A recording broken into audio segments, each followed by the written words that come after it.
for joining us on this edition of Business Daily. I'm Ijun in Seoul. We have a lot of stories lined up for you today, so let's get started with a glimpse of the day's highlights. Korea's major industries could post a negative growth in the second half of the year with gloomier prospects for the country's struggling shipbuilding and shipping industries. We talked to a monetary policy board member from the Bank of Korea and how the country's economy can overcome various challenges and bolster growth amid the slowing global economy.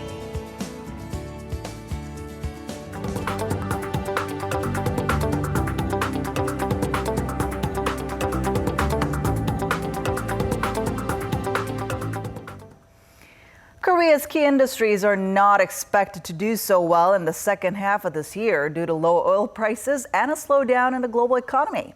With such gloomy prospects, some analysts are calling on the need for the government's multi-billion-dollar extra budget to be swiftly implemented. Our Kim Min-ji starts us off. Korea's core industries are expected to lose steam in the second half of this year. According to the Korea Development Bank, the prospects for most industries are gloomy, with the majority expected to post negative growth. The sectors most vulnerable are those subject to the government's corporate restructuring drive, namely the shipbuilding and shipping industries. Amid an industry-wide slump, the volume of orders for the shipbuilding sector is expected to plunge 92% this year from a year ago. As a result, the order backlog is expected to fall over 33%, while ship exports are projected to dip nearly 17%. The outlook for the construction industry isn't much better, especially because the number of overseas orders has dropped in the wake of the prolonged slump in global oil prices. The display sector could also be facing an uphill battle as companies step up their overseas production, pushing panel prices down. On the other hand, the semiconductor and mobile phone sectors both got a fair rating on the back of scheduled releases of new tech products. As for the potential risks in the second half, analysts point to low oil prices, which show no signs of picking up. Korea's benchmark Dubai crude has been hovering at around the $40 level since the spring. While that's good news for some industries, it hurts the economies of oil-exporting nations, which in turn takes a toll on Korea's exports to those countries, in addition to putting a dent in demand for offshore plants and ships, acting as a drag on the entire economy. On top of that, a possible rate hike in the U.S. could also trigger a massive capital outflow from the Korean market. Analysts say that for Korea to better weather the risks, there needs to be a swift implementation of the government's proposed $10 billion budget supplement, which is currently pending at the National Assembly. It's aimed at softening the impact of the corporate restructuring drive and boosting job creation, but analysts say a delay could muffle the desired effects. Kim Min-ji, Business Daily. Korea's foreign exchange reserves rose by nearly $1.5 billion a month in July after shrinking for 2 months in a row. According to the Bank of Korea, the country's reserves came to $371.38 billion in July, up $1.49 billion from the previous month. The central bank attributed the rise to increased gains from investment in foreign assets. Foreign reserves held in securities added $1.35 billion from the previous month, while deposits gained $140 million over the cited period. As of the end of June, Korea was the world's 7th largest holder of foreign exchange reserves. Republican presidential candidate Donald Trump has again bashed America's free trade agreement with Korea. Speaking to supporters in Columbus, Ohio on Tuesday local time, Trump labeled the FTA, quote-unquote, a job-killing deal. Ohio, a state in the so-called Rust Belt, has suffered a steep decline in manufacturing in recent years, a slump many blame on free trade deals taking factories overseas and causing an influx of cheap imports. And Trump didn't miss the chance to blame his Democratic rival Hillary Clinton for pushing such deals. He said they had taken jobs away from Americans, causing a huge economic loss to the U.S. economy. Trump has also blamed job losses on other foreign trade pacts, including NAFTA, and has vowed to pull out of the massive Trans-Pacific Partnership deal if he's elected president. We're just a week ahead of this month's monetary policy meeting at the Bank of Korea. And with the country's exports falling in the double digits again last month and the government's corporate restructuring ongoing, there's growing speculation for another rate cut. And Arirang sit down with a BOK Monetary Policy Board member to look at what it will take to accelerate growth. So while releasing its new growth outlook, the government forecast Korea's exports to drop by around 5% from last year when we saw an 8% drop.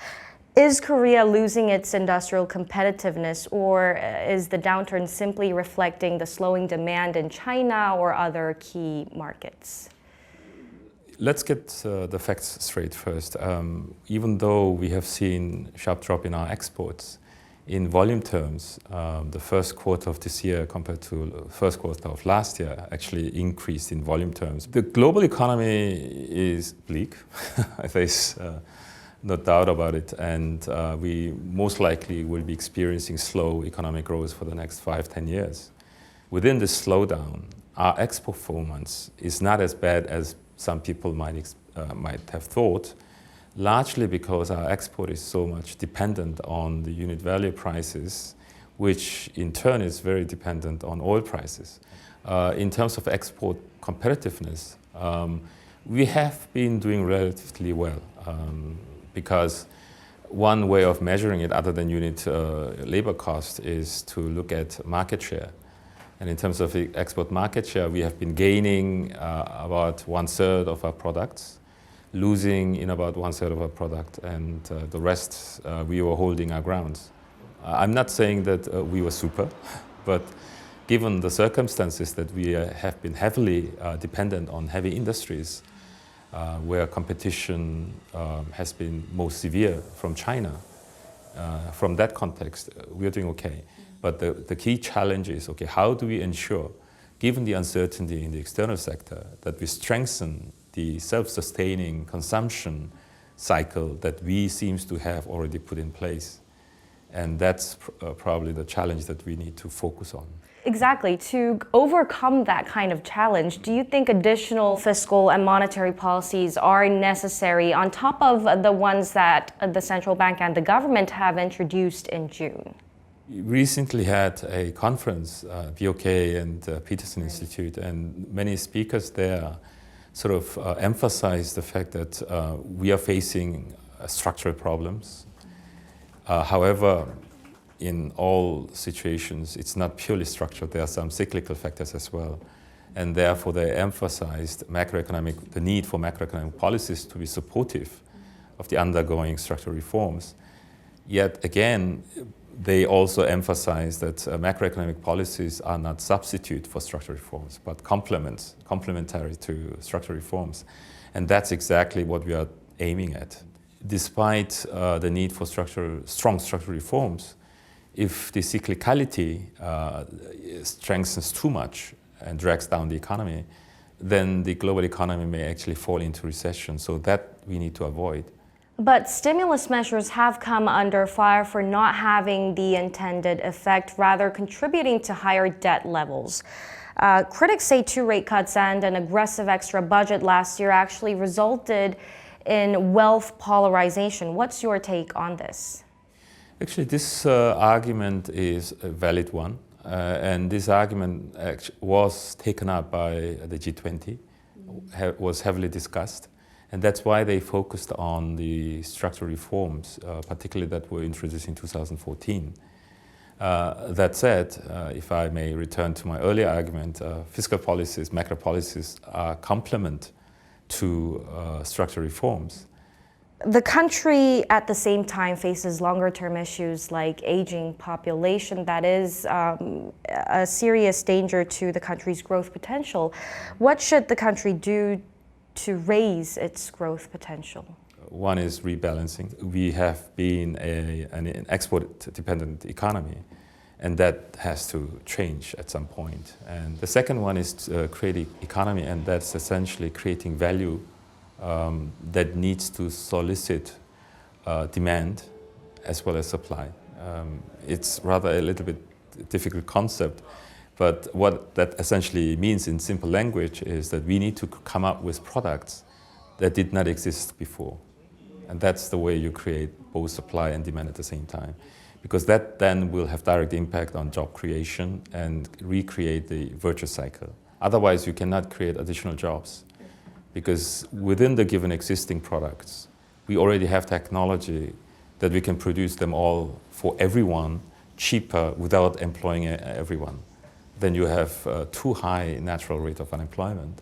And that's actually one of the reasons why we have this vicious cycle of not generating enough demand. So this global deficiency that we face needs to be corrected not only through demand policies, but through demand and supply policies at the same time. All right, thank you so much for your time today. Thank you.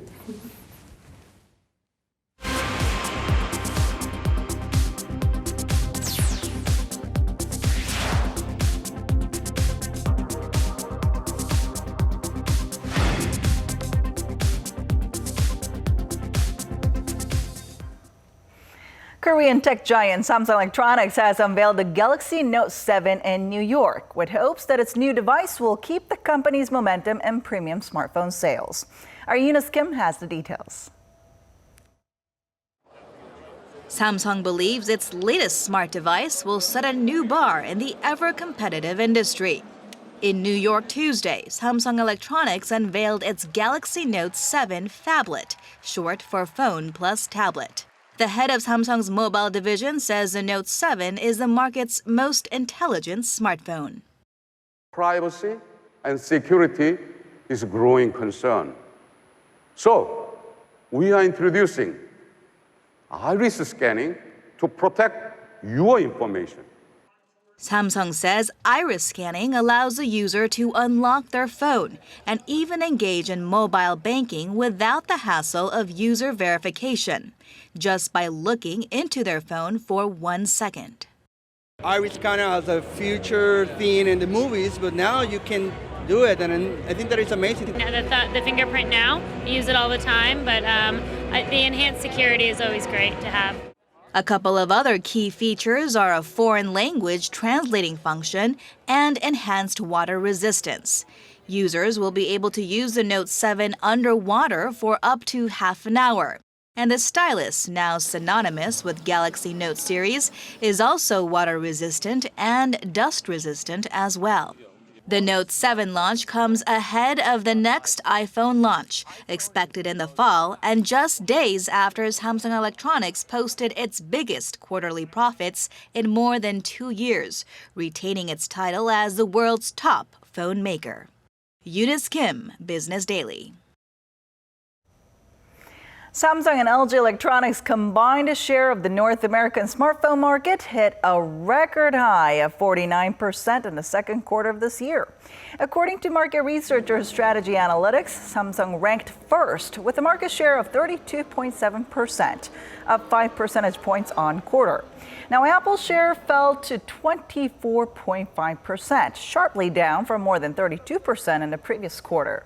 It's the first time in 2 years that Samsung overtook Apple's top spot in quarterly smartphone sales in North America.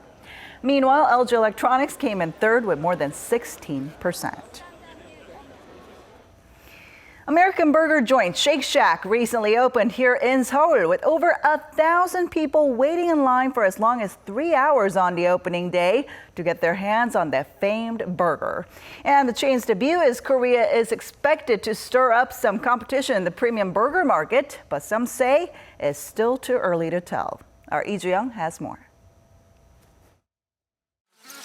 The New York-based burger franchise Shake Shack has finally made its long-awaited Korea debut in the bustling Gangnam-gu district, attracting more than 1,500 customers eager to taste their premium burger on the opening day alone.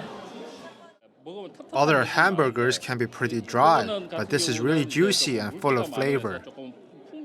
I tried Shake Shack in New York once and enjoyed it a lot. I waited a long time in line to try this one in Seoul, and it's just like how I remember it. It's so good.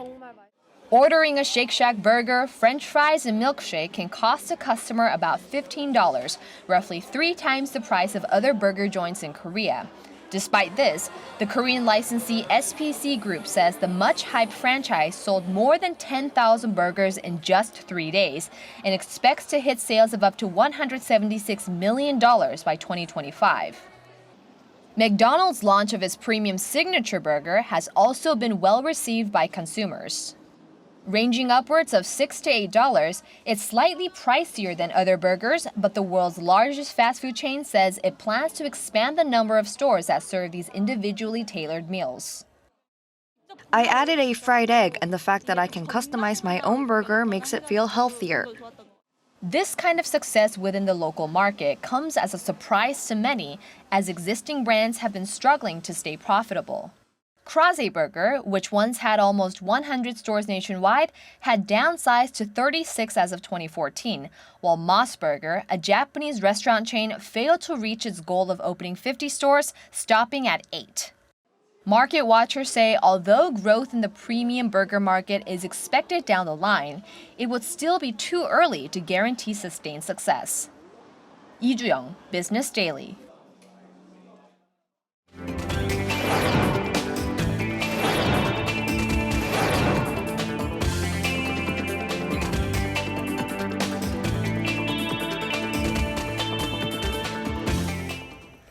And that brings us to the end. Thanks for watching. I will be back tomorrow with more at the same time, same place for your Business Daily. Until then, goodbye.